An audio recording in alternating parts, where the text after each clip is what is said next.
ازيكم عاملين ايه؟ في ناس كتير بتقول ان الميكرويف حاجة والقلاية حاجة تانية خالص. هما فعلا مختلفين، بس مختلفين في تقنية التشغيل وكمان في السرعة. الميكرويف اسرع من القلاية بكتير في التسخين، لكن في الاستخدامات القلاية ممكن تغني جدا عن الميكرويف في اعادة التسخين وفك التجميد. ممكن تسخني فيها عيش وممكن تسخني فيها بيتزا ومعجنات ومقليات، وبتطلع كأنها لسه معمولة حالا.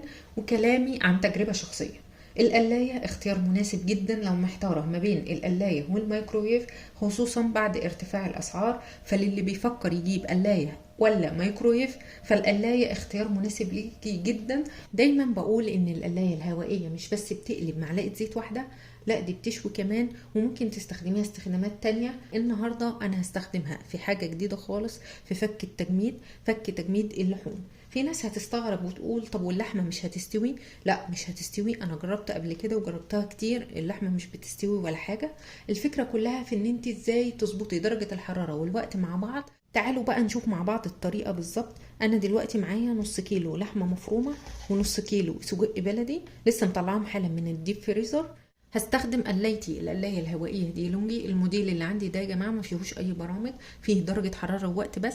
طبعا في قلايات بتيجي ببرامج معدة مسبقا فيها برنامج لفك التجميد وإعادة التسخين. طبعا بتختاري البرنامج على طول وتظبطيه، بيفك التجميد أو إعادة التسخين حسب زي ما انت عايزة. بس أنا النهاردة أنا هظبط الحرارة والوقت بنفسي وهوريكم الطريقة. هبدأ بفك تجميد اللحمة المفرومة. أنا عندي النص كيلو لحمة مفرومة لسه مطلعاه من الفريزر حالا، طبعا من غير أي بلاستيك عليه أو أي أكياس غلاف تشيليه. هتحطيه زي ما هو كده. وطبعا عشان اللحمه هتنزل ميه لازم تحطي اي حاجه تحت اللحمه، ورق زبده او تحطي اللحمه في طبق، الافضل ليكي استخدميه. بس لو هتستخدمي طبق حاولي تحطي ورق زبده تحت الطبق. انا عندي قلايتي فيها درجات الحراره مترقمه 4 و3 و2 و1. انا هستخدم اقل درجه حراره عندي هي واحد في القلايات التانية تقريبا 80 درجة حرارة 80.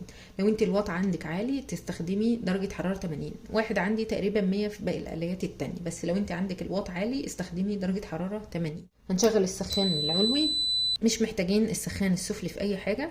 وهنشغل القلاية على درجة حرارة 1، الوقت 4 دقايق. كده يا جماعة ده اول وش خلص معايا. هنبدأ نقلبها على الوش التاني.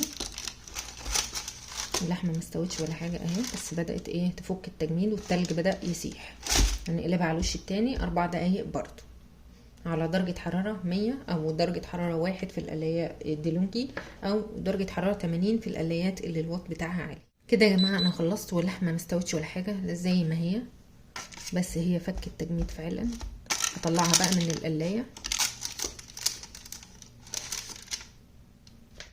وفك التجميد اهي، ولونها ما غيرش ولا حاجه وما استوتش، عشان الناس اللي بتقول بتستوي. فكت تماما، هي خدت وقت طويل شويه لكن في النهايه فكت وما استوتش. هنكمل دلوقتي في فك تجميد السجق البلدي. انا معايا نص كيلو سجق بلدي لسه مطلعاه حالا من الديب فريزر. هنحطه في القلايه، واضح التلج عليه جدا. هنظبط الحرارة على درجة حرارة 1 في القلاية دي لونجي، و80 في القلايات اللي الواط بتاعها عالي. هنستخدم برضو السخان العلوي فقط، مش محتاجين السخان السفلي في حاجة. هنظبط الوقت على 4 أو 5 دقايق زي ما تحبي، بس أنا هظبطها على 4، وكل شوية هنقلب. أول وش بدأ يفك معانا اهو زي ما احنا شايفين. هنقلب بقى على الوش التاني. هنكمل برضو على نفس درجة الحرارة، درجة حرارة 1 والسخان العلوي فقط 4 دقايق كمان. كده خلصنا تاني وش وفك جدا يعني. هنعمل ايه بقى؟ نفرده عن بعضه اهو، فك خالص. هنفرقه عن بعضه بالشكل ده عشان الجزء اللي جوه لسه ما فكش التجميد بتاعه. هنكمل بقى فك تجميده على درجة حرارة 1 أو 100 في القلايات اللي الواط بتاعها 1500 واط، ودرجة حرارة 80 في القلايات اللي الواط بتاعها عالي. في ديلونجي هنستخدم السخان العلوي فقط.